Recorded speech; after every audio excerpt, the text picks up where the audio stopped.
Panginoon, kailan kaya ako, nung bago pa lang ako Christian. Pero, hindi ko alam na magagamit ako para sa music. At, higit po sa kaalaman ng lahat ay, dami po ng mga kumilala sa Panginoon sa Taiwan, sa Hong Kong.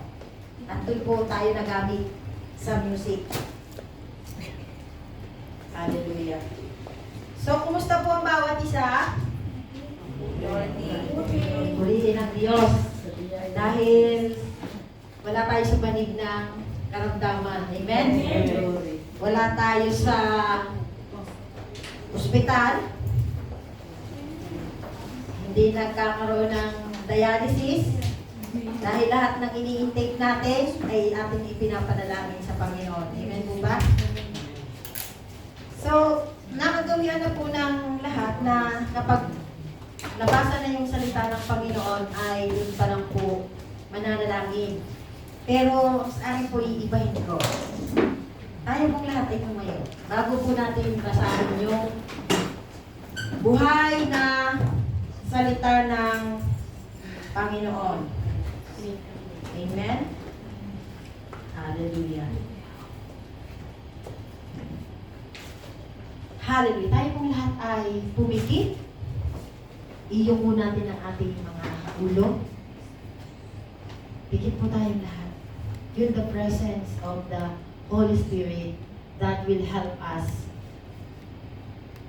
to know everything about the sharpened Word of God. This is a part of obedience na kapag may nagsasabi na bow your heads, close your eyes, and feel the presence. Feel the presence. Feel the presence of the Holy Spirit. And feel the hands of our big, big God. Amen. Oh, hallelujah, Jesus. Hallelujah, hallelujah. Hallelujah, hallelujah, hallelujah. Thank you, Lord. Nakikita namin ang iyong paa na nakatungtong, Panginoon, sa iyong sa templo na ito right now. And your Holy Spirit, Father God, ay naramdaman na po namin yung umpisa pa lang ng aming gawain. Sa MC pa lang, Father God. Call to worship. Praise and worship. Gumagamit ng instruments, Father God. And even sa nakikipag-participate na umawit at magsamba sa iyo sa Espiritu. Father God, sa umaga mong ito, gawin mo pong buhay ang Micah 6:8 sa buhay ng bawat isa. Speak unto them, Father God. Patunayan mo po, Panginoon, sa mga anak mo na ang salita mo po, Panginoon, ay hindi magbubunga ng walang kapalit. Yes, Lord, makakalaya kami kung saan kami dapat lumaya. Matatapyas ang dapat matapyas, Father God. Masakit man ang iyong salita, O Diyos, tatanggapin namin ito kung ito'y kami matutuloy. Salamat, Panginoon, dahil ako'y lagi mong itago sa iyong paanan. Hindi nila ako tingnan, O Diyos, sa ngalan ng anak mo si Jesus Cristo. Ang tingnan nila, Panginoon, ay kung sino ang Kristo na tinanggap ko sa buhay. Lord, kung makasakit man ako sa damdamin nila, ilumin mo po ito, ipadama sa kanila na ito ang paraan para ang bawat isa ay tumatag sa pananampalataya ng Espiritu. Father God, thank you po sa spiritual understanding that you given unto us, O Father God. And we need your divine protection, O Lord, in the name of your Son, Jesus. Divine protection, Lord, and each and everyone, Father God, ay taimtim na makikinig, Panginoon, na isa-set aside, Panginoon, ang cellphone, O Father God, hindi mababother sa pag-scroll ng kung ano-ano, Panginoon, sa Facebook o kung ano pa man, kundi tutuon ang paningin sa iyo, O Diyos. Yes, Lord, hallelujah. Marami pong salamat. Ito po sa madalangin ko sa ngalan ng anak na si Jesus at sa pakikiisa na yung Santong Espiritu, Ama. Amen. Amen. Tayo po'y manatiling nakatayo at basahin po natin ang salita ng Panginoon sa umagang ito. Hawak niyo na po ba yung mabisang sandata? Kasi sabi, nagiging powerful ang word kapag binabasa. Amen? Pero kapag ang word, at ang salita, ng Panginoon ay nakatago lang, sa palagay ninyo, magiging makapangyarihan yon? Hindi po, hindi po ba? Okay, nandun na po kayo sa ano? So, sabay-sabay nating basahin para maging powerful lalo. Mikas, sa Tagalog po kung ano man, 6:8. Amen. Sumagot si Mikas, tinuruan tayo ng Panginoon kung ano ang mabuti, at ito ang nais niyang gawin natin. Gawin natin ang matuwid, pairalin natin ang pagkamaawain sa iba, at buong pagpapakumbabang sumunod sa Diyos. Amen. Purihin po ang salita ng Panginoon, makakaupo na po ang bawat isa.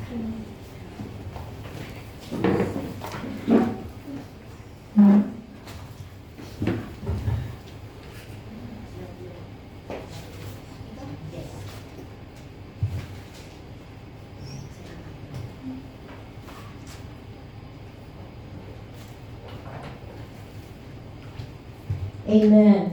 So, yung lahat po ng bagay na makaka-stumble para sa pakikinig, ay huwag po natin pansinin na pasensya na po, para po makapokus, walang cellphone. Kung mag-cellphone dahil naiwan ng Biblia or ginagamit ninyong maging ano sa Biblia, okay lang po yun. Para po makapokus tayo. Kaya po may mga church na akala natin is alive. Pero hindi po alive. Kasi bakit?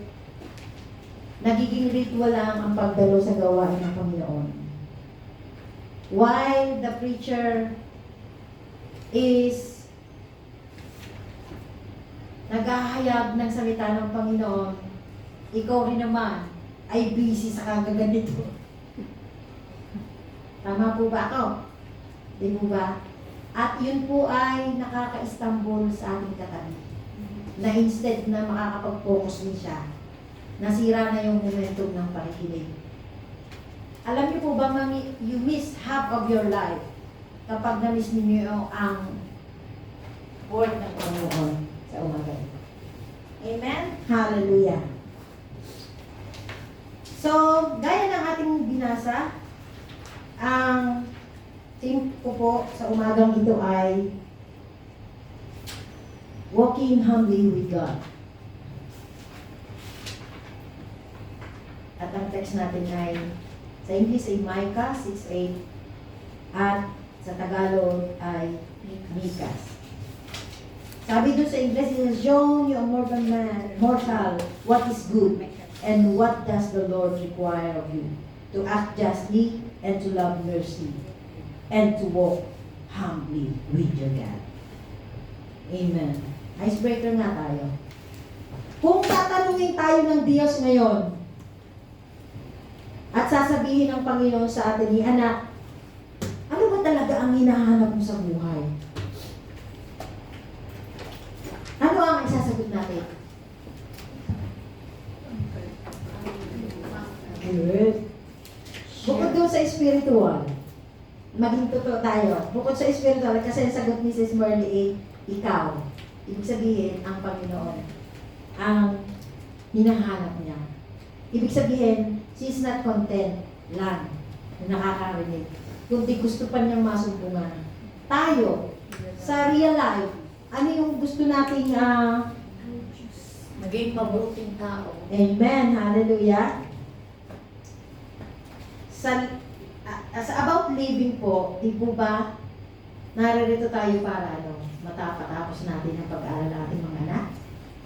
Maging success someday? Ano ba?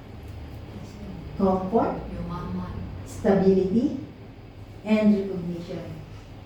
Di po ba? Yun ang kalimitan na hinahanap. Yung komportable ka na sa lahat. Success ka na. Wala ka nang hinihiling. Kapayapaan niya si Amen. Hallelujah. Kaya nga po sabi dito, yung sa icebreaker natin yun.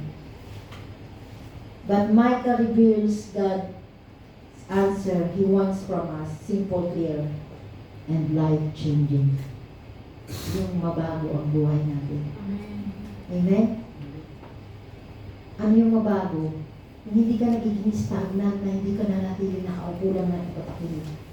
Kundi na-upgrade yung standing ng iyong pananampalataya.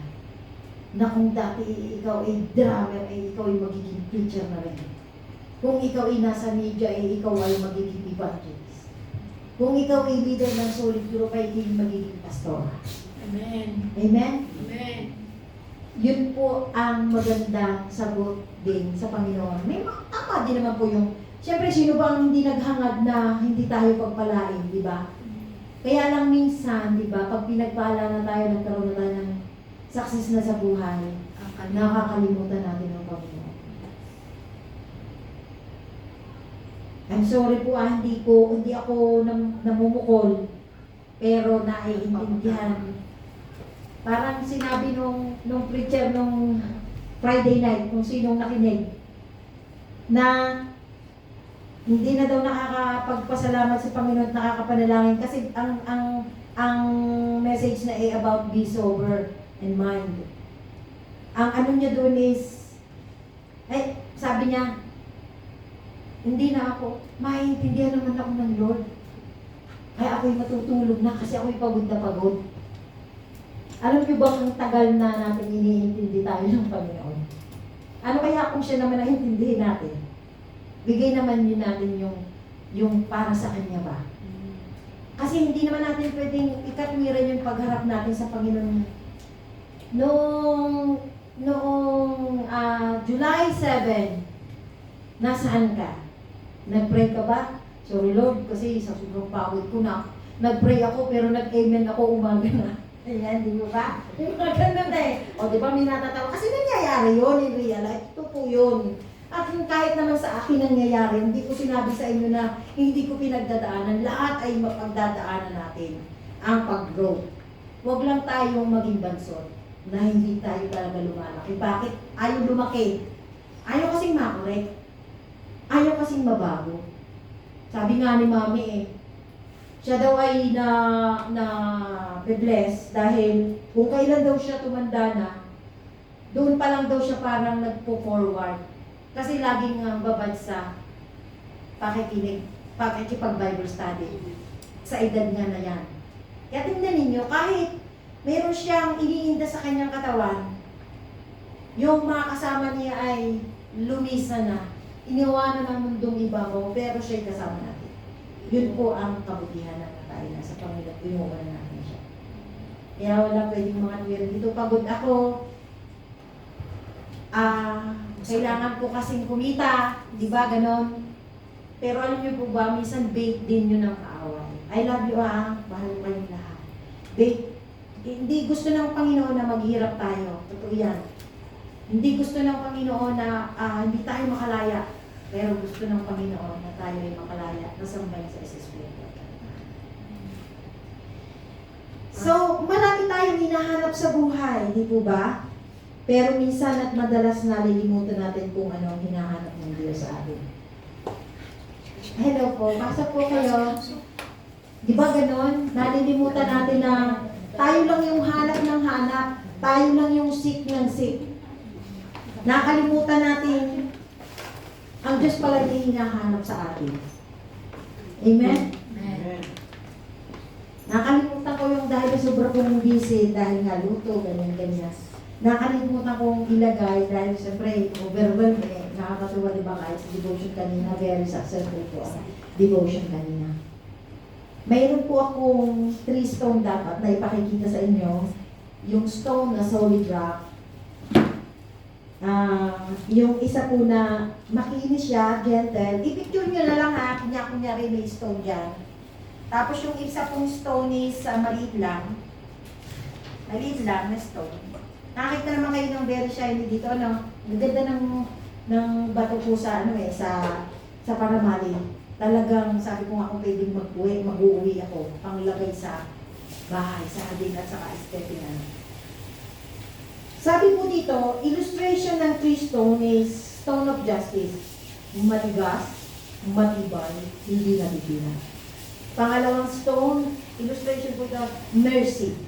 Makinis, gentle, comforting. Pangatlo, stone of humility.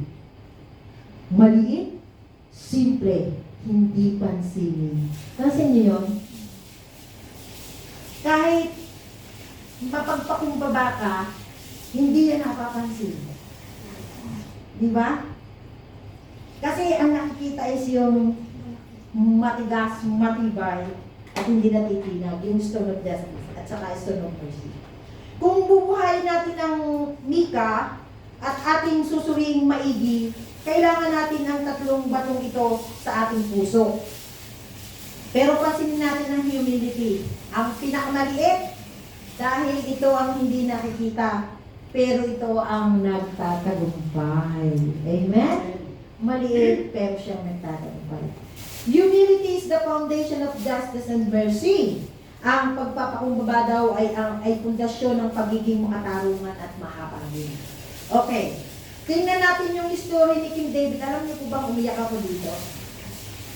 Kung sino ang nagbasa ng kasaysayan ni Haring David at ni Saul at ni Jonathan. Si King Saul po ay anak niya si Jonathan. Si Jonathan po ay best friend ni Haring David. Amen. So, ibig sabihin, mayroong nagbabasa. Amen?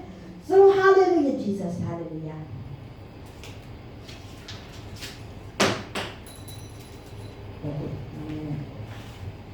Is the grandson of King Saul. Ito po ay kasaysayan ni Mephibosheth. Yun po ay anak ni Jonathan. Si Mephibosheth. He is the grandson of King Saul and the son of Jonathan. Ito yung grabing pagkakaibigan ni David at ni Jonathan. Kung napanood po ninyo, maiiyak kayo. Kasi, di ba sa iba, kung sa atin, nasa henerasyon natin, mas kakampihan natin ang parents natin, di ba? Mas kakampihan natin ang ating kadugo kaysa sa kaibigan. Pero alam niyo po ba si Jonathan ay kayang-kaya niyang patayin si David para lang sa kanyang ama? Pero hindi niya ginawa.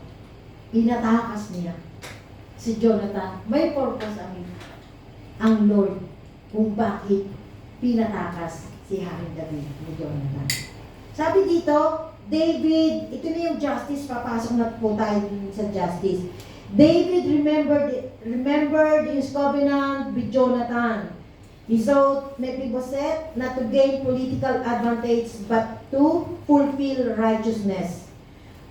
Sabi dito is naalaala ni David yung tipan niya kay Jonathan.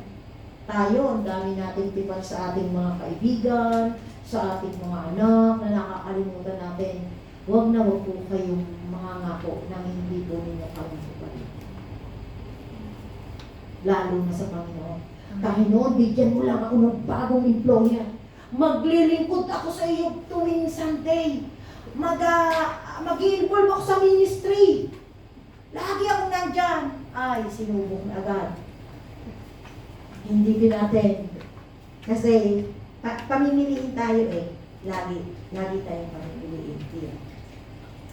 Sabi po dito, naalala ni David yung tipan kay Jonathan, hinanap niya si Mephibosheth, hindi upang makakuha ng pakinabang, pang-politika, upang ganapin ang pagiging makatwiran. Upang ganapin ni King David ang pagiging makatwiran. Nagiging makatwiran po ba tayo? Minsan hindi Hindi po. Hindi tayo nagiging makatarungan. Hindi po. Mercy, yung pangalawa, Mephibosheth was crippled. Yung pong anak ni Jonathan ay pilay. Helpless. Wala na siyang magagawa and hiding in fear. Takot siya kay Haring David eh. Kasi iniisip niya na baka pagigantihan ako nito. Kasi lolo ko si King Saul. David restored his land and treated him with kindness. Imagine that. Di ba? Mephibosheth ay isang pilay, sabi, walang kakayanan o walang magagawa at nagtatago siya sa sobrang pagkatakot. Isinuli ni David ang lahat ng kanyang lupain at tinaratos siya ng may kabutihan, pinakitunguhan siya ng mabuti. Tayo kaya natin gawin yon. For example, yung pinsan natin ay may naging anak, pero yung pinsan natin na yon ay kaaway natin. Kaaway natin ha. Ano kaya ang gagawin natin dun sa mga anak niya? Dun sa iba ha, maging natural tayo. Ano yung, ano sa amin natin sa anak niya? Papansinin. Di ba? Rin, ano? Tapos pagka may mga okasyon, tapos alam natin na walang-wala, ilagay natin. Alam niyo, ako'y naiiyak mo naman. Kasi sabi ko, kung lahat tayo ay puso nyo katulad niya, kaya man siya ng Lord din, Haring David. Walang gulo, walang kahit sa mga church. Natandaan ko natin na walang perfect church kahit sa kayo mapunta. Huwag niyo pong hanapin ang mga holy sa church. Kasi po ang church ay ospital yan. Huli. Para pagalingin ang mga makasalanan. So, ganun din ba tayo? Hindi ba tayo nagtatanim ng ano pa ba? Pag nagtanim ka ng sama ng loob, anong aanihin mo? Sakit, di po ba? Sakit sa puso. Totoo yun. At depression. Kasi bakit? Kapag nakikita mo siya, namumula ka na, puputok na yung mga ugat mo sa nanggigigil ka na, di po ba? Pero si Haring David po, hindi po niya ginawa. Kasi nandun yung love eh. Yung humility, sabi, David invited Mephibosheth to eat at the king's table. Diba? As one of the king's son. Tinuring siya na ano, kumbaga sa ano ay, a king lowering himself to lift up the broken. This is humility in action. Dapat ganun din po tayo. Eh hindi eh. Sasabihin eh, di ikaw na lang, kaya mo eh. Gawin mo. Ganun. Walang makakagawa. Sabi nga dito ay, itinuring ng anak ni Haring David. Yung anak ni Jonathan. At kasalo niya sa pagkain araw-araw, ibinalik niyang lahat ang pag-aari. Diba kung tutusin, hindi na? Kasi siya na po, nung mamatay si King Saul, siya na po ang pumalit si Haring David. Kaya nga, sino sa atin ang makakagawa nito? Ito pa, sabi ng iba, ito daw mga inaaral natin sa pagsuway ng Israel ay para lang daw sa kanila. Ito pong binasa po natin ay kwento ito kasi si Mikas po ay propeta ng Panginoon. Kung nabasa natin si Jeremias, propeta po yan, Isaiah, marami pong propeta ang Panginoon. Pero isa po siya sa kinakausap ng Lord regarding sa mga Israelites. Kasi imagine ang mga Israelita, sabi namin, nag-uusap kami yung Pastor Remy kagabi, na iinis nga siya dahil mapuraw-raw daw yung iPad ko. Kasi nagbabasa nga ako. Tapos, alam ko tutulog niya, pas. Noon pala ay may corruption na. Since then. Yung naglalagay-lagay. Amen. At, I love you ha, pero nabasa talaga, hindi talaga KJ mapapaliwanag pa lang. sabi nga din eh, ako hindi makapaniwala, sabi doon, kahit nga daw mga, hindi, I'm not offending anyone na, kasi galing din ako kung anong pananampalataya kayo meron din. Sabi doon, yung daw mga pinuno, yung mga hari, mga pari, ay nasusuhulan that time. Sinusuhulan. Si Padre Damaso. Yun, kung alam yung history ng Pilipinas. Sa no limitang Oh. rin. Andun po yun, kaya alam niyo po ba na kahit naman pastor, nasusukulan din yan. Kahit naman sino. Kahit sino. Kahit nga tayo eh. Sige, huwag ka lang magsasabi nga kita 1 milyon. Eh wala akong pera. Sa Malata. O di, sige na, kaya nga yung 1 milyon. But we cannot bribe our God. Hindi natin pwedeng suhulan ng ating Panginoon. Kahit pa magbigay tayo ng ating ikapo, Lord, binibigay ko sa iyong ikapo, pero wala tayong pagsunod. It's useless din po mga kapatid. Kaya nga, sabi dito, given na yung hatol na yun ay para sa mga Israelita. Paano tayo? Kung para sa Israelita lang yan. Kasi sinasabi nila, huwag niyong i-apply yan sa henerasyon ngayon. Yan ay para sa mga Israelita lang. Kung hindi yun i-apply sa atin, nasan tayo ngayon? Bakit pa tayo nag-church? Kung hindi para sa atin ito. Kaya nga sabi dito, Sabihin natin hindi pa para sa atin din. Dahil marami din tayong pagsuway. Amen po ba? Marami tayong pagsuway eh. Kung ito'y para sa mga Israelite lamang, hindi tayo kabilang sa mga tinubos. Saka tayo yung Israelite sa panahon. Diba? We are the Israelites in the new generation. But we are a Gentiles na tumanggap sa Panginoon. Amen. Amen? Amen. Kasi, bakit tinawag tayong mga hintil? Kasi hindi tayo kumilala sa tunay na Diyos, hindi natin siya sinamba sa Espiritu at katotohanan. And then when we become a born-again Christian, we receive the salvation is kinalimutan natin ang nakagis nga nating kaugalian. That is ritual and traditional. So, ito pong inaaral natin na ito, na sinabi ni Mika, ay para sa atin din po. So, ito po yung main teaching natin. Kaya nagkaroon tayo ng illustration na about humility, justice, and mercy. Number 1, sabi dito, main teaching, the 3 requirements of God. Do justice, sabi dito. Gawin ang tama at maglapat ng katarungan. Gawin natin yung tamang hustisya ba. Justice is not merely punishing wrongdoing. It is doing what is right even when no one is watching. Oh, amen? Ang hustisya daw ay hindi lamang pagpaparusa sa maling gawain. Ito ay paggawa ng tama kahit walang nakakakita. Minsan nga ako'y po ito. Katotoo. Gusto natin gumawa ng tama. Amen po, nakikita po ninyo, di ba? Hallelujah. Sabi ko, wala naman ang aking mga amo. Sabi ko gano'n, ako muna yung magpapahinga. Ay, kasi naman wala kang mga amo eh. Yung wala nakakakita, di ba? Wala naman ang mga amo. Pahinga muna. Natawa ko, kasi nga sa sobrang pagod at sobrang init, ay nahitig ako. Iba talagang gising niya ng tunay na tulog sa nagtutulog-tulugan. Naniniwala kayo doon? Ala, nung narinig kong may yung kortina kasi ng amo ko, aluminum, di maingay yun, ano? Yun ay pagbukas niya gabi.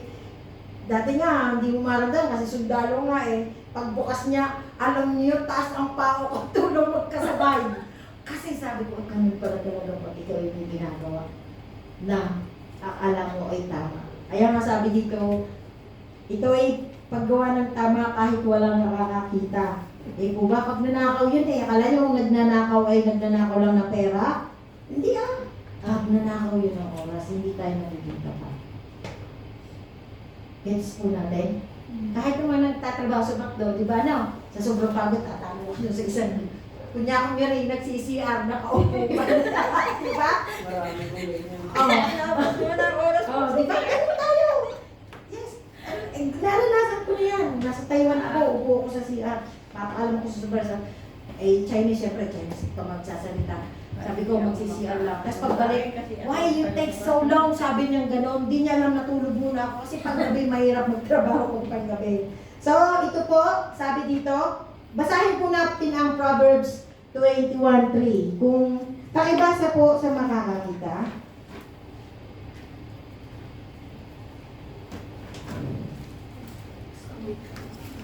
Kawikaan sa Tagalog. Yes. And Isaiah 1:17. Magsunod po kayo, ihanda na ako siya, okay? Proverbs 21:3. To do justice and judgment is more acceptable to the Lord than sacrifice. Kita nyo, ang paggawa daw ng matuwid at makatarong ng kalugod-lugod sa Panginoon kaysa paghahandog. Grabe, no? Kahit pala magbigay tayo ng milyon, no? Sa kaharian ng Panginoon, at hindi tayo naging matuwid at makatarungan, baliwala.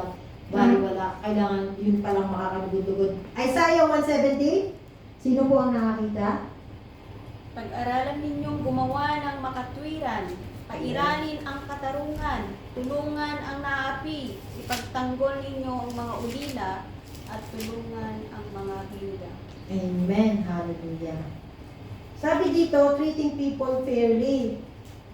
Tratuhin daw natin ang mga tao ng patas. Yung bawat isa, tratuhin natin ng patas. Honoring commitments. Kailangan daw tayo ay tumupad sa tinutupad natin yung ating mga pangako, pinaninindigan natin yung kasunduan, at pagiging tapat sa salita. Ano ba yung pagiging tapat sa salita? For example, mayroon kang hiniram na damit kay Sister Merly. Oo nga, kay Sister Merly. Humiram si Albert. Sabi ni Albert, susuli ko sa iyo bukas ito ha. Eh si Albert sabi ni Albert saka ako nila ang ibigay sa kanya, hindi pa naman niya kailangan. Di ba ano? Ano sa palagay niyo? May integridad ba yun? Di ba wala? So maakap si Sister Merly. Sa susunod, hindi ka na pagbibigyan. Di ba? Nagigits ninyo ang ibig kong sabihin? Magsiwala. Standing the truth. Panindigan yung katotohanan. Hindi. Hindi na tayo sa katotohanan Lagi tayong may pinapanigan. Hindi tayo tumatayo sa gitna. Na intayin man lamang kung anong sasabihin ni Albert at saka ni Mila. Ay hindi, nag-side ka na kay Mila. At kinalimutan mo na si Albert. So, refusing corruption. Ito na. Pagtanggi sa katiwalian. Kasi kung basahin po ninyo ang Mika, mababasa po ninyo, if I'm not mistaken, is chapter 4 and 5, na doon po yung tiwali ng mga Israelita. Sabi dito, protecting the weak. Protektahan daw natin yung mahina. Tumayo tayo sa mahihina at inaapi. Minsan, alam na nga natin mahina, duhin pa natin ang kailangan. Tingnan po ba?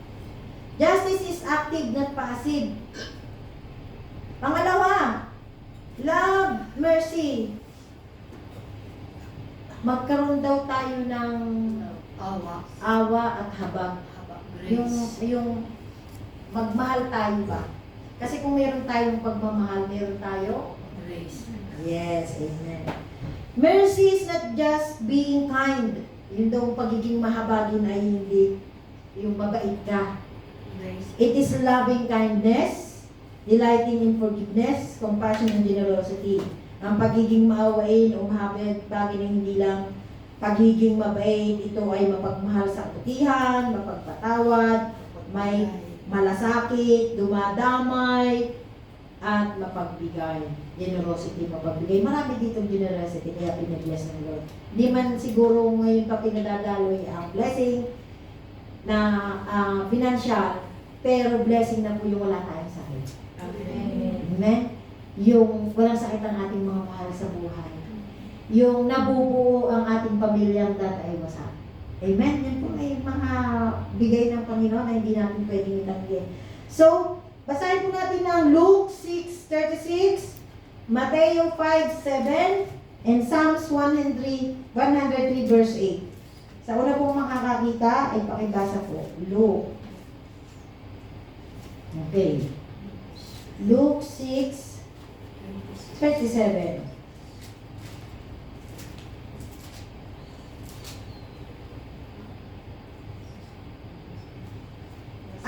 Lucas 6:36 po. Sorry. 26.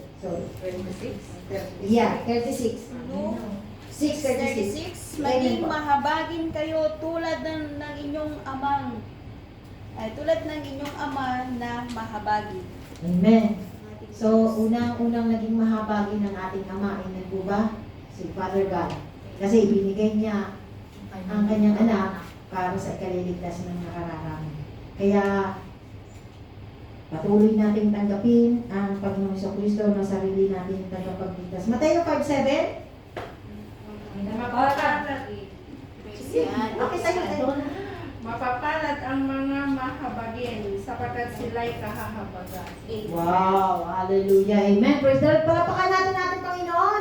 Dahil meron dito mga mahabagin, alam ko po yun, at aking nararamdaman. Alam niyo po bang magiging mahabagin? Hindi ko na lang i-mention kung sino Sabi ko, bakit kaya kung sino pa yung wala? Siya pa yung mapagbigay. Yung naroon din siya sa bingit na may problema din siya regarding sa money, pero siya pa rin ang nagbibigay. Sabi ko, kaya ko kayang gawin yung ginawa niya na siya may gilidisa na sa sarili niya ng kita, pero open arms pa rin ang kanyang pagbibigay ng tulong. So, 103, Psalms 103 verse 8. Alam niyo po ba kung bakit po kayo pinababasa? Para matuto. Dahil hindi po kayo nagbabasa. Amen. Kaya ito na yung pagkakataon ninyo, yung hindi niya nagbabasa, ay magbasa na ngayon. Dahil pagkakataon nyo na, hindi nagbubuklat ng Biblia. Sige, ate, may Sigaw. Kasi may 103. Si Yahweh ay mabahaging magpagmahal, hindi madaling magalit, wagas ng pag-ibig. Wow, amen, di ba? Purihin ang Panginoon. Panginoon ay mahabagin at matulungin. Hindi madaling magalit sa galit sa pagmamahal. Pero tayo, mga tao, ay ang dali natin magalit. Dahil natin, halatang halata pa din sa mukha pagka tayo naiinis. Nakakagalit. Di ba? Yung nangiti, pero ngiti garnet. Tumingin kayo ng may sama ng loob na humingiti doon sa sinasama ng loob. Iting aso. Nakataas na rin. Pero yung mata, nanlilisik. O, di ba? Mga sinasampul ko lang yun. Sabi dito is, mercy means giving people second chance. Pag may nagkamali naman sa atin, kahit asawa natin yan, na sumakabilang bahay na, patawarin natin. Kasi hindi niya napagtagumpayan yung kahinaan niya. Ibalik natin. Magtayo tayo sa siyun niya. Isa lang naman ang sasabihin natukso ako kasi wala ka. Diba? Ganun naman ang sinasabi ng lalaki, di mo kayang ibigay ang naibigay niya kasi wala ka. Pinapauwi kita, ayaw mo umuwi. Yung mga ganun. Kaya magpatawa tayo. Yun ang kailangan nating magpatawad. Bigay tayo ng pangalawang pagkakataon. Pero kung hindi na mag-work, hilingin natin sa Panginoon na siya nang gumawa ng paraan. Choosing compassion over criticism. Sabi, pagpili ng malasakit sa halip na pamumuna. Dahil minsan hindi na nga tayo nagmalasakit. Ay, idinurdol pa natin ang idinurdol yung ating kapwa. Diba? Ay, malasakit ba yun? Hindi ba? Hindi. Helping even when inconvenient, yung pagtulong daw kahit mahirap. Forgiving even when painful, di ba? Yung magpatawad tayo. Meron akong kilala dito na kahit hiwalay siya sa asawa niya. Pero, yung bang parang pinatiran niya pa rin dun sa, sabi ko, grabe pagmamahal yun. Oh. Kaya natin yun. Hindi. Mayroong asawang iba pero pinatira mo dun sa extra bahay mo. Pero time will come na aayusin yun ng Panginoon. Diba? Nakikita yun ng Panginoon yung puso mo. At ang mangyayari diyan, kung wala ka mang pagmamahal, marirestore yung pagmamahal. At mismo yung babaeng kinakasama, paaalisin niya ng Panginoon na mayroong kapayapaan at mabubuhay. Depende yan sa anong pinangyayari ng puso. Pangatlo, walk humbly. Lumakad tayo ng may kapakumbabaan. Basahin po natin yung James 4:6, Santiago sa Tagalog. 4:6.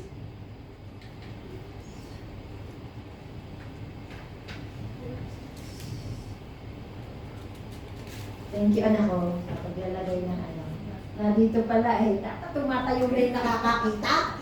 Hindi na ako magtatawag. James 4:6. Bigyan ako tayo. Ngunit siya ay nagbibigay ng lalong biyaya, kaya't sinasabi ng kasulatan, ang Diyos ay sumasalansang sa mga palalo, datapwat, nagbibigay ng biyaya sa mga mapagpakumbaba. Sa ibang translation po dito sa aking ngunit, sapat ang biyayang ibinibigay ng Diyos. Kaya nga sinasabi sa kasulatan, kinakalaban ng Diyos ang mapagmataas, yung pong nag-boast, nagyayabang. Pero kinakaawaan niya ang mapagpakumbaba. Diyo kahit ganito, halimbawa nag-away si Mila at saka si Jorilyn. Pero si Jorilyn ay hindi umiimik. Pero si Mila, tira siya ng tira. Sino sa mga nakaharap, halimbawa tayo nakaharap sa kanya, sino ang papanigan natin? Yung hindi namin.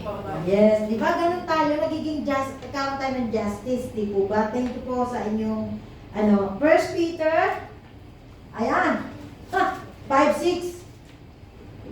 Ayun na, kumpleto na siya. Oo, anak ko. Pwede na natin tignan. And Psalms 25 verse 9.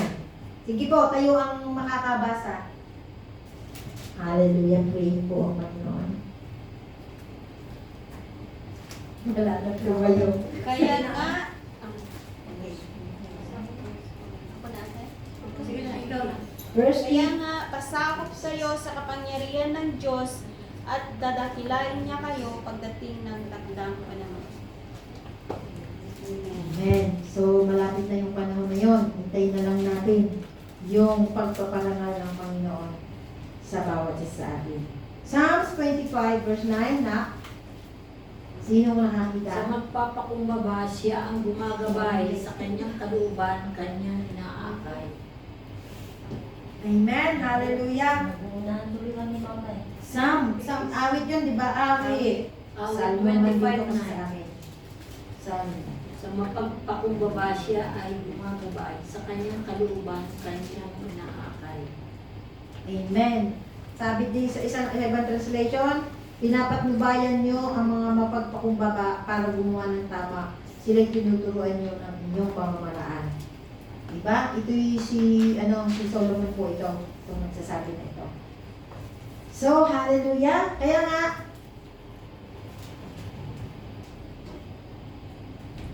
purihin ang Panginoon. Number 3, walk humbly, diba? Doon na tayo. Walk humbly. Lumakad ng may kapakunguan. It is not thinking less of yourself. It is thinking of yourself less. Ang kababaang loob ay hindi iniisip ang iyong sarili, kundi pag-iisip ng kaunti para sa iyong sarili. Lagi mong, hindi mo iniisip. Minsan isusubo mo na lang. Di ba may halimbawa, OFW tayo. Mayroon tayong ipit na 20 euro na lang. Yun na lang ang last money natin. Tapos mayroong maghihingi sa Pilipinas. Di ba ibibigay pa rin natin yun? Kasi hindi mo na inisip. Parang sabi mo, bahala na. Lalo pag mananampalataya ka, bahala na ang Lord. Kaya minsan, pag lumapit ka dun sa kapatid mo, hindi siya na hindi. Pag nagsabi ka ng, baka pwede mo naman akong pahiramin kahit 20 lang. Kasi wala. Hindi ka na magkukumpleto pang maglita-litan niya ba? Kung kailan ka na lang meron. Meron ko kung kilala ganyan. Ang laki ng kanyang pinaluwal. Tinulungan niya yung isa nating kapatid. Pero never siya nagsabi na, kailan mo ibabalik yan? Wala. Ang sinabi niya, ibalik mo pag nakakawork ka na. So nakikita yun ng Lord. Marami dyan. Yung gusto niyang isalba yung iba sa sitwasyon na namumroblema.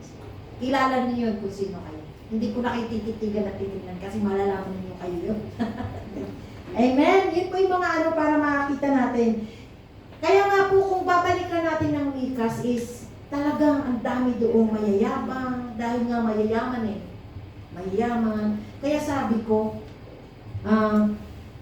siguro tunay nga kasi maraming, kasi nga kinakalaban sila, di ba sabi, madaming kakalaban sa kanila. Paguguhin talaga, matutupad po talaga ang propesiya na paguguhin talaga ang bayang Israel. Matutupad po yan.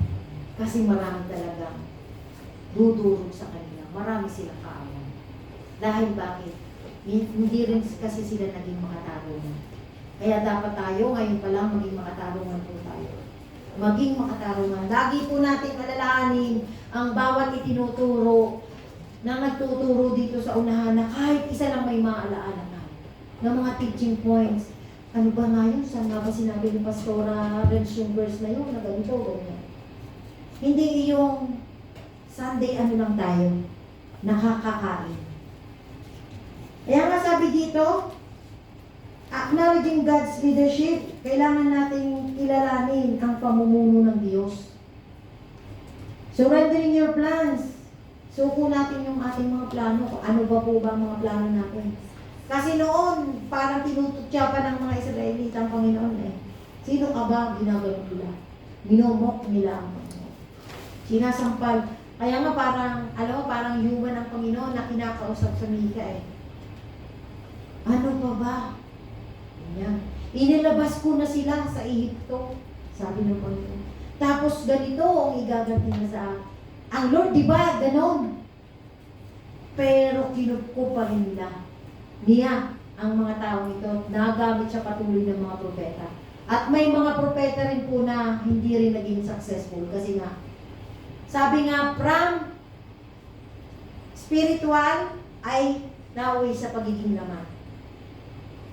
Kaya marami ang mauna na mahuli at mahuli na mauna. Maraming tinawag, ngunit kakaunti ang namili. Katulad dito sa church natin, talaga bang alam natin na tayo ay napili? Alam ba natin na meron tayong eternal life? Ano makasagot? Hindi sigurado may eternal life. Amen. Eternal life is kiniklaim natin yan.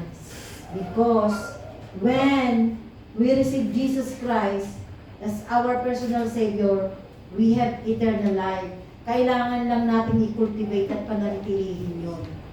Kasi mawawala yung eternal life. Kaya nga sabi, from holiness ay naging makalaman. Di po ba? Kaya nga sabi, ano yung Bible study natin, ano, sino nakakatanda?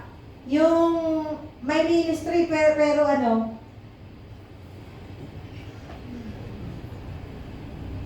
may ministry, may worship pero walang pag-surrender. May ministry pero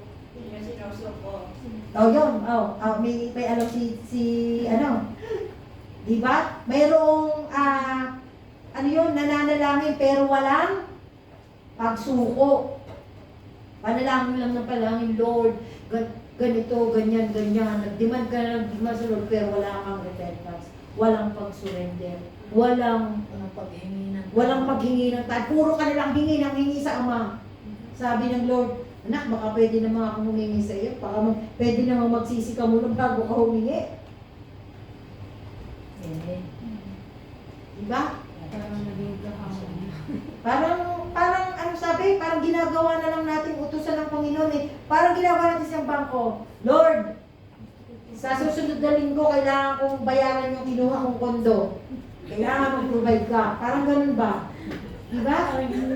Ginawa natin utusan ang ating Panginoon. At ganyan po ang ginagawa ng mga Israelita during that time. Kaya nga mayroong isang Israelita, sabi ni Mikas, at mayroong isang Israelitang tumayo at nakipag-usap kay Mikas na parang siya ba ang humihingi ng kapatawaran sa ginawa ng mga Israelita. Sabi dito, surrendering your plans, pagsugo na yung mga plano, listening before speaking. Minsan, makinig bago tayo nagsasalita pala ang yung hindi pa nakakapag-umpisa ay bumanat ka na. Diba? Tapos yun namang, si Maureen naman, teka muna, hintayin mo muna ako makapagsalita at hindi mo na agad ako natira, hindi ko pa naman alam kung ano yung istorya. Mahilig tayo ganyan eh, mapangmusga. Diba? Tapos, nung marinig mo yung side ni Maureen, ganun pala. Sorry ha, saka ka magsosorry, nasaktan mo na yung damdamin ng tao. Hallelujah. Serving without seeking applause. Yan. Naglilingkod ng hindi hinahanap ang papuri. Meron po ba dito gano'n? Na kaya gumagawa ng pagluluto ng kanin para mapuri? Diba? Na mamaya ay pagka masarap ang luto, ay, ang sarap naman ng luto ko si Margie. Meron bang gano'n dito? Sarap ng kanin. Masarap ng kanin, di ba? Hindi nagpasalamat dahil na yun nga, yung sabi dito, serving without seeking applause, naglilingkod daw, hindi tayo dapat naghahanap ng papuri. Kasi kita ng Panginoon kung ang ginagawa natin, yung naglalagay ng upuan, yung tumutugtog, na dapat ay maaga lagi. Yung nagbibigay ng prutas, si Mami, kita yan ng Lord. Nagbibili ng tinapay, nagagawa ng kalaman. Yung mga binibigay diyan ng mga nasinong nagbibigay ng kape at coffee mate. Yung nagbibigay ng para sa food. Kita yan ng Lord. Hindi man namin kita, pero kita ng Lord yan. Tandaan po ninyo sinabi ko. they will bless you nang hindi nyo nalalaman. And all give thanks. Wala man tayo ngayon, tandaan natin, laging pagsapit ng dilim ay laging piliwanag. Amen. Amen? Be fair, kasi ang Panginoon laging fair yan. Pinauulan niya ang ulan kahit sa masama at mabuti. Pwede bang sabi ng Lord, teka, magpapaulan ako, iiwalay ko muna yung masama at hindi ko pa uulanin. Hali kayong mabubuti, dito ko pa ulit. Hindi. Ganyan ang Panginoon magmahal. Kasi ayaw niya na mapahama. So, amen, hallelujah. Obeying even when difficult, sabi nga dito ay may pagsunod kahit mahirap.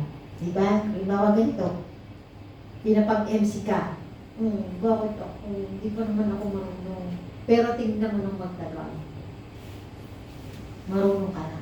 Kasi nabigyan ka ng pagkakataon. Eh, ang mga Israelita po, pag tinuturuan, ayaw nilang nakikinig. Wala silang pagsunod. Wala silang pagkabasakot. Wala silang hustisya. Wala silang mercy. Kaya tinuturuan tayo, magkaroon tayo ng habag, magkaroon tayong pagiging makatwiran, magkaroon tayo ng kapakumbabaan. Kaya nga sabi dito, humility is daily walking, not occasional moments. Yung pagpapakumbaba daw ay araw-araw na paglakad, hindi paminsan-minsan. Amen? Gawin po natin yon. So, life application natin ito. Dalhin natin nga yung Mika sa chapter 6, verse 8 into our daily life, sa ating araw-araw pamumuhay. Number 1, sa bahay. Justice. Be fair in decision, sabi. Maging fair daw tayo, maging patas sa pagpapasya. Don't show favoritism. Sino po dito may paboritong anak? May paboritong kapatid? Diba? Huwag tayong magtangi. Sino po dito ang paborito ni Pastora? Wala, di po ba? Kasi fair siya.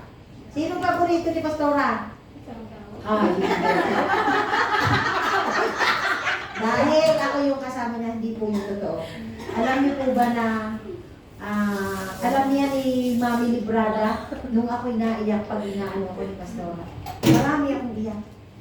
Hindi porket kami magkasama, grabe po niya akong pagalitan na parang siya ako. Yung parang vice versa kung makikita niyo. Ako yung nanay, di ba?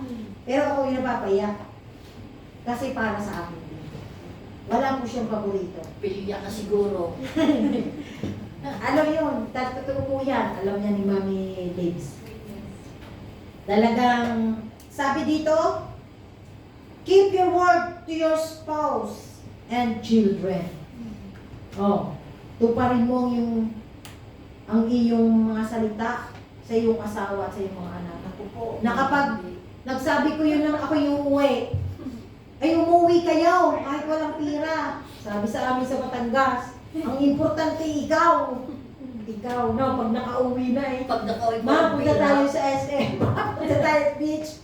Walang pera, no? Pero, joke po yun, pero totoo. Kapag nangako po tayo, sa ating mga salita tayo, ano? Kasi napakahirap po pag nasaktan ng bata. It cannot, long time to be healed. Diba? Kaya nga, sabi ko kay Pastoro, huwag mo pang lagi si Lida ng, I will give you sticker on Monday. I will give you a balloon. Kaya pagdating niya, Amy! Balloon! Sticker, ganyan siya. Bakit? Pinanghawakan niya yung pamako. Ganyan po ang Lord. Kaya sabi niya, huwag niyong ilayo ang mga bata. Dapat daw tayo may ganong ugali. Ugali ng bata. Kasi yun ang tinatinatan. Amen, hallelujah. Sa trabaho naman natin, magkaroon daw tayo ng mercy. Be patient without co-workers. Maging matagas with co-workers. Maging matayaga sa mga katrabaho. Baka may kasama po tayo sa katrabaho. Si Brother Albert may kasama yan. Baka may mga kasama kayong kuperlya sa bahay. Diba, gano'n? Hindi, minsan mag-aaway-away. Tapos sisiraan pa sa amo. Sasabihin niya, Ma'am, si ganito, ganyan. Yung parang kinukuha mo yung loob ng amo mo. Mali po yun. Sabi dito, don't retaliate when offended. Huwag daw po tayong gumanti kapag tayo sasaktan. Tapos gaganti ka, through sokmed. Nako, sabi niya, shout out dun sa taga-agape. Ganun pa bold na bold, agape, shalom ministry. Wow. Hindi nyo alam ang kinaano nyo ay ang iglesia ng Panginoon. Huwag tayong gumanti kasi ang Panginoon ang bahala sa lahat. Offer help even when tired. Mag-alok daw tayo ng tulong kahit pagod na tayo. Hindi yung kita mo na pagod nga ako saka na lang. Mamaya na lang yung mga ganon. Hindi pala maganda yung ganon. Nang-i-ignore. Yes. Kasi sa halip na malaman natin kung ano yung sitwasyon niya, dahil hindi pala siya Kristiyano, buti nga ako Kristiyano, may takot siya, ay nagpakamatay. O di pa nilagutan natin ang kanyang kaluluwa sa harapan ng Panginoon. Sabi dito, Birth Church, humility. Sabi dito, serve without seeking recognition. Maglilingkod daw tayo ng walang hinihintay na Amen? So, we do serving God na hindi, katulad, example po, yung iba kasi, mali yung natutunan sa mga ibang naririnig na, ay, kapag ako nagbigay, biblos loob ni Lord. Nag-iisip na agad ng kapalit, di po ba? Kailangan kapag nagbigay tayo sa Lord, alam ni Lord, iniisip pa lang natin, di pa natin sinasabi, alam na ng Panginoon kung anong ating hinihingi. Gagamit siya ng tao nang hindi natin namamalayan. Kaya nga sir, without seeking recognition, maglingkod tayo na walang hinintay ng kapalit. Listen to others' burden. Makinig tayo sa hinain ng iba, ng ating kapwa. Pakinggan ang ibang may pasanin. Ganun po ba tayo mga kapatid? Na kapag umiyak si Sis Josephine na kailangan niya ng panalangin, ipinakikinggan po ba natin yun? Kasi burden na siya, kailangan po yun. Huwag po natin i-ignore mga kapatid ha. Kasi paano pang sinabi na agape? Di ba? Oh. Kasi ang agape, puno-puno niya ng pag-ibig. Pray for unity, not personal preference. Tayo daw ay manalangin sa pagkakaisa at hindi ang personal na kagustuhan. Alaala ko noon may mananalangin ang panalangin ay nakaside sa isa ba? Kasi ganito po Panginoon, nagsumbong na kung ano na lang sinabi, gano'n. Hindi po gano'n na nangyayalagin. Kailangan, hindi personal na interest. Kasi kailangan ng interest ng iglesia. Ano pa kailangan ng iglesia? Ang kailangan ng iglesia pagkakaisa, maano yung finance natin, lumaki, gano'n. Hindi yung, Panginoon kasi ganito, ganyan. Hindi po tama yun mga kapatid. Number 4, sa personal life, ipagsamasamahin daw po natin yung tatlong yun na sinabi natin. Kailangan daw nating tanungin ng Panginoon, saan po ako dapat maging just? Merciful at humble sa araw na ito. Sabi, Mika is not a Sunday verse, it is a lifestyle. Kapag nakarinig po tayo ng, hindi lang ngayong Sunday nito, yung mga nakaraang Sundays, sa mga Bible study natin, ano po yung nare-retain sa ating mga inaral? Meron po ba? Tayo po ba na-upgrade? Sabi nga po dun sa Bible study namin, ang tanong, ano yung wilderness ng bawat isa sa atin? Di syempre, yung sagot namin, katulad ko, dawag. Dawag naman talaga yan eh. Tapos ano pa? Bato-bato. Basta sari-sari doon. It represent po ang wilderness yung puso natin. Kasi pag ang puso natin ay bako-bako, maraming mga thorns, maraming kailangan ipaayos natin sa Panginoon. Amen? Paayos natin sa Panginoon. Kasi hindi makakakilos ang kahabagan at ang ating pagiging makatwiran at ang ating kapakumbabaan kapag tayo ay mayabang. pag tayo masalita, ayaw natin magpaturo. Hindi tayo marunong makinig. Parang gusto mo ikaw lang, may alam ko lang matali. It's not like that. Hindi ganyan ang gusto ng Panginoon. Ang gusto ng Panginoon ay maging fair tayo, magkaroon tayo ng justice, mercy, and humility. Conclusion. The walk God blesses. Sabi dito, ang paglakad na pinagpapala ng Diyos.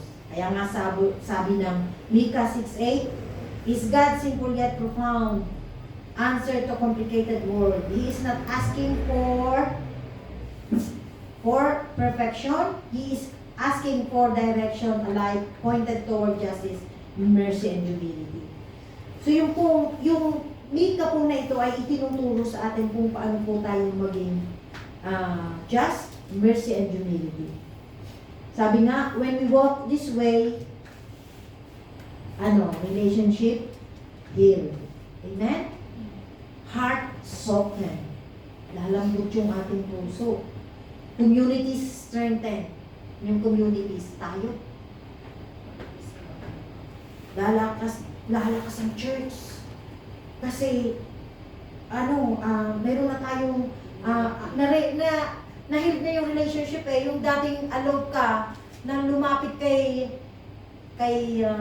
pastora, lalapit ka na. Ako, inaamin ko po na, hindi ko ito sinasabi sa pulpito, pero, gumawa ako ng paraan para ma-heal yung puso ni Emily. That is what we call pagpapakumbaba, na hindi mo itataas ang sarili mo, na hindi mali siya gano'n. No. Alam niyo po ba na alam kong gustong-gusto niya na maganda ang ng dance. Kaya lang nung time na yun, ang dami namin problema, wala kang pastora. Tapos sabi niya kasi alam ni pastora, ito ganyan. Anak, sample ko yun. Magandang illustration po yun. Alam niyo po ba na naging burdens ko yung naging burdens? Kaya scroll ako nag-scroll, sabi ko, wow, may nakita ako kung sa dance, sabi ko gano'n. Alam niyo po ba, na naka-order na po kami ng para sa dance. Buti pa ang dance, may pang dance na. Tayong tatay wala pa. Nandiyan na po yung sa dance. Lahat po meron sila. Tuloy. Yun po yung kaya ba natin gawin yun? Mag-peace offering tayo ng gano'n? Yung magpakumbaba ka. Yes, amen. Wala daw bayad ang pagpapakumbaba. Ito ay lifestyle, ito ay action, di ba?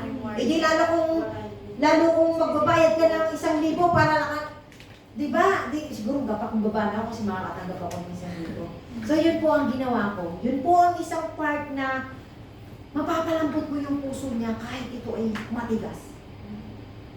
At mapapalakas mo yung ating church kapag may ganitong sitwasyon. Na kaya mo magbigay kahit alam mo wala ka na. Sabi ko nga kay Pastora, wala na akong gadget. Sabi niya, kung mag-alala, bahala ang Panginoon. Kaya nga sabi ko, alam niyo ba kung lumabas ako, 3 euro lang ang aking, kaya pamasahe ay 4. Diba? Ahono pa. Nakakita ko, kakalkal ko ng kakita kong piso. Dinigay 4, so may pamasahe ko dito.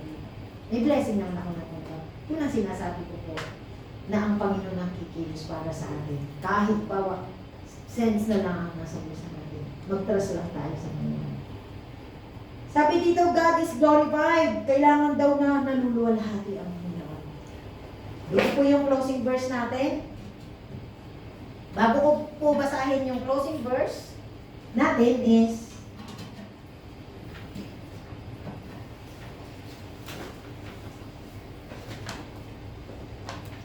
yung team natin ay ano pong title? Ano yung Walking humbly. Wait, yan. Ano po yung ating text? Micah 6 verse 8. Amen, hallelujah. So ano po yung illustration na ginamit ko? Bato. Okay, 3 kinds of stone. Ano po yung? Amen. Justice, mercy, and Okay, so nandun lang naman po kahit sa main teaching, inulit lang. Inulit ko lang po yung ano. So balik po tayo sa ating conclusion. Ito yung closing verse natin. James 4, 4:10. Ayaw lahat po ay tumayo. At babasahin po natin na. Santiago po yun, Santiago.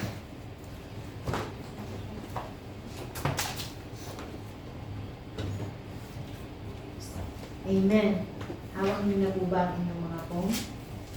O pong Biblia? Sabi po sa Santiago, basahin po natin. Kahit English yan, Ilocano, o ano po man. Okay. So, 1, 2, 3. Humble yourselves in the sight of the Lord, and He will lift you up. Amen. Magpakumbaba kayo sa harapan ng Diyos at itataas niya kayo. Kaya nga sabi, sinabi doon sa Mateo kanina, mapalad ang mapagpakumbaba dahil hallelujah. So, sino po dito yung may matigas na puso? Sino yung may mga wilderness? Yung mga hindi nagpapatawad, yung mga hindi, alam nyo, makakakilos ang Panginoon kapag malaya yung puso niya. Kapag binuksan natin. Kasi hindi, sa akin, hindi maganda yung sabihin mo na, Panginoon, buksan mo ang aking puso. No. Ikaw ang magbubukas ng iyong puso sa Panginoon. Take it seriously, mga kapatid ha. Take it seriously. Take it seriously, please. Hindi natin dapat inuutusan ng ating Panginoon na siya ang magpalambot ng ating puso. Kasi ang Panginoon, pinatigas nga ang puso niya ng hari Parao eh. Diba? Para pahirapan ng mga Israelita. Bakit? Ang titigas kasi ng mga ulo. Kaya ganun din tayo. Kaya hindi tayo makalaya sa poverty. Kasi sinungaling tayo. Mahilig tayong maggawa ng istorya. Kailangan natin, Lord, maging malaya kang pumasok dito sa puso ko. Binubuksan ko ang puso ko sa iyo, maging ang aking Kristo. At tatandaan natin mga kapatid, ang puso natin ay disipulo. Above all things sa buhay natin, disipulo ito. Kaya si Haring David ay na-deceive dahil dito. Pero, manahin natin ang kababaan ni Haring David na lagi siyang humihingi ng tawad sa Panginoon. Lagi niyang sinasabi na, create in me a clean heart. Sabi niya, diba, sa song, create in me a clean heart, O God, and renew a right spirit within me. Cast me not away from thy presence, O Lord, and take not thy Holy Spirit from me. Restore unto me the joy of my salvation, and renew a right spirit within me. Bakit niya sinabi itong awitin na ito sa Panginoon? Na restore unto me the joy of my salvation. Kasi kahit tayo po, i-restore natin yung ating first love sa Panginoon kung paano, gaano tayo kasaya nung tinanggap natin siya ng sarili natin. Nawawala kasi yung joy na yun eh. Kasi bakit? Dami kasi natin hinaharap sa buhay. Problema sa pamilya, problema sa asawa, problema sa komunidad, problema sa amo, problema sa mga anak. Maraming problema. Pero ito po ang tandaan niyo. Kapag pinagsama-sama po natin sa daily life natin, ang inaral natin ngayon, maliit na part na ba to, yung humility. Pero yung nagtitik na ng Panginoon. Amen? Hallelujah. So, tayo pong lahat ay yumukod. Atin pong aminin sa Panginoon kung saang bahagi ng puso natin at kaisipan natin tayo nagiging matigas Bakit hindi na tayo makapagparawan? Baka mayaman na yung kinagagalitan natin, eh, tayo naghihirap hanggang ngayon. Hallelujah. Hallelujah. Ama namin Diyos, sa katahimikan ng sandaling ito, lumalapit kami sa iyo ng may bukas na puso. Salamat dahil hindi mo kami iniwan sa pagkarito. Pinakita mo kung ano ang mabuti, kung ano ang tama, kung ano ang hinihingi sa amin. Yes, O Father God. Alam po namin, O Diyos, na hanggang ngayon ay hinihingi mo pa rin na magkaroon kami ng kapakumbabaan, magkaroon kami ng kahabagan, at maging makatwiran kami. Hallelujah. Maging makatarungan kami ng Diyos. Panginoon, turuan mo kami gumawa ng tama sa bawat desisyon ngayong araw o sa mga darating pang araw o panahon. Bigyan mo kami ng lakas na pumili ng katotohanan. Sa trabaho man ito, sa bahay at relasyon, gawin mo kami mga anak na may integridad. Yes, Lord, kung kaya namin tayuan kung ano ang dapat namin gawin at sabihin. Mga anak na hindi natatakot tumayo para sa tama. Kahit minsan kami lang ang nag-iisa, ay maging tapat kami, Panginoon, nang walang nakakakita. Turuan mo kaming umibig sa habag. Palambutin mo ang aming puso, O Panginoon. Kung may mga sugat pa kaming bitbit, pagalingin mo ito, O Diyos, sa ngalan ng Jesus. Kung may mga taong mahirap patawarin, tulungan mo kaming magpakumbaba at magbigay ng grace. Gawin mo kaming daluyan ng kabutihan. Daluyan ng pag-unawa. Daluyan ng pag-ibig na hindi naghihiganti. At Panginoon, turuan mo kaming lumakad ng mapagpakumbaba kasama mo. Alisin mo ang aming kapalaluan, ang pagtangi sa sarili, ang pagmamataas. Ibalik mo kami sa tamang posisyon. Mga anak na umaasa, sumusunod at nagtitiwala sa iyo.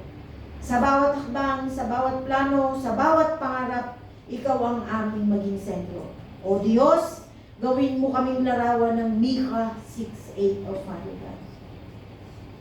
Sa aming komunidad, sa aming mga kapatiran, sa aming mga pamilya, sa aming mga kaibigan, hayaan mong makita nila ang katarungan, habag at kababaang loob sa aming buhay.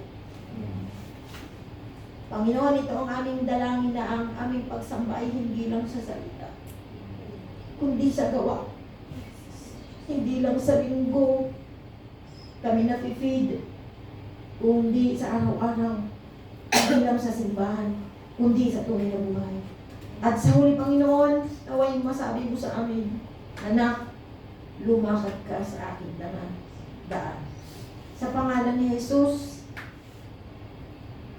alam po namin, Ama, na ikaw ang Diyos na tumutulong. Alam mo po, Ama, ang pangangailangan ng iyong mga anak. Alam mo po kung saan parte ng puso nila may bahaging matigas. Maging sa kaisipan nila, Panginoon. Maaring nahihirapan sila, O Diyos, pero sabi nga, kapag ito inilapit namin sa iyo, Panginoon, gano'n man katigas ito, ito'y palalamputin mo. Yes, hallelujah, Father God. In the name of your Son, Jesus Christ, i-bless mo po ang aking mga kapatid. Magbunga ang lahat ng aming pinag-aralan sa Mika 6:8. Maging makatarungan kami sa lahat ng panahon pa. Maging tapat kami sa lahat ng pagkakataon.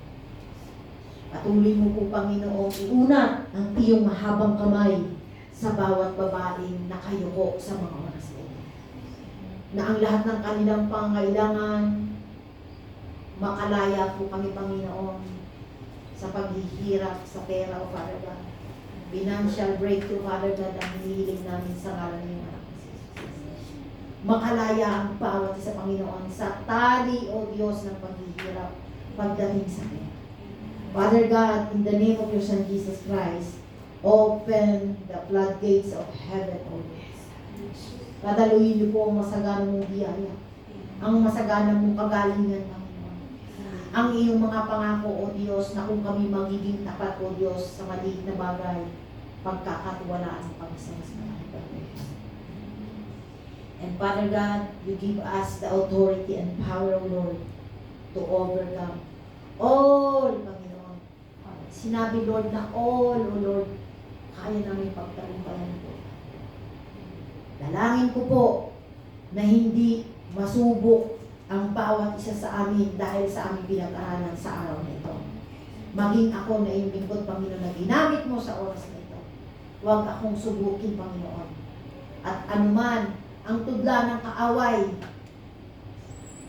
sa katawang lupa, Panginoon, ng aking mga kapatid, maging ang kanilang pamilya at buong sambahayan, Panginoon, ay hindi maghari ang gawa ng kaaway, Father God.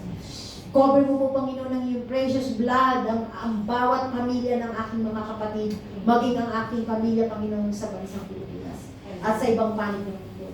O Diyos, makapangyarihan ang iyong banal na dugo. Kung sa Old Testament ang ginagamit, Panginoon, nila ay ang blood of the Lamb para maligtas, Panginoon, ng mga panganay sa Egypt, O Father God, ng mga Israelita.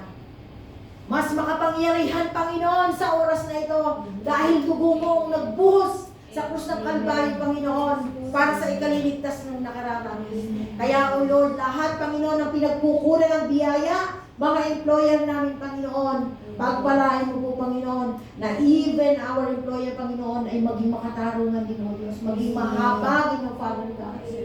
Yes, Lord, hallelujah. Patuloy mo po, Panginoon, hipuin ang bawat employer namin, Panginoon, na sumunod, Panginoon, sa law ng iyo, Father God, na itaas ang sweldo ng mga katulad namin, Panginoon. Hallelujah, Jesus. Pakinggan mo kami. Kahabagan mo, Panginoon, ang iyong mga anak. Kahabagan mo, O Diyos, dahil kami po ay naglilingkod ng tapat. Yun po ang aming hinihiling sa ngayon, mga Kristo. And Father God, lahat ng assignments na gawa ng kaaway sa buhay ng aming mga kapatid, O Diyos, pinawalan po namin ito ng kapangyarihan, Father God. Pinaparalyze namin lahat ang mga kasakitan, ang kasinungalingan, Panginoon, ang mga paninirang puri, naalis namin ang kapangyarihan, Panginoon, sa buhay ng aking mga kapatid. Ang mga curse, ang mga nagka-curse, Panginoon, ang mga nag-curse na sa buhay ng aking mga kapatid, Panginoon, ito man ay nakalimutan na ng bawat isa. Lord, palayain mo po ang aking mga kapatid. Palayain mo, O Diyos. Walang kapangyarihan, Panginoon, ang gawa ng kaaway. Sapagkat nung ikaw ay mamatay, O Diyos, pinagtagumpayan mo na ang kamatayan, kasakitan, O Diyos, at pinalaya mo na kami, Panginoon, sa kasalanan. And Father God, thank you, Lord, for the humility na pinagkaloob niyo po sa amin. Mercy, Panginoon, justice, Lord. Thank you, Father God. Nawa po, O Diyos, magbunga ang iyong mga salita sa umagang ito. Father God, I trust you everything sa aking mga kapatid na hindi po sila lalabas ng bulwagan na ito, na hindi dala-dala ang kagalakan, pagpapawala, kagalingan, Panginoon, at kalayaan sa lahat, Panginoon, ng gawa ng kaaway. Yes, oh Father God, hallelujah, hallelujah, Jesus Christ. Thank you po, Lord, sa Micah 6:8. Tulungan niyo po kayo, Panginoon, na laging tanim sa aming matabang puso, Father God. Malambot na ang puso namin, kiniklaim namin yan, O Diyos. Malambot na pinalaya niyo. Pinalaya niyo na kami. Pinalaya niyo na kami, O God. Hallelujah, Jesus. Hallelujah, Jesus. Patuloy natin na uwitin ng Create in me a clean heart, O God, and renew a right spirit within me. Create in me a clean heart, O God, and renew a right spirit within me. Cast me not away from the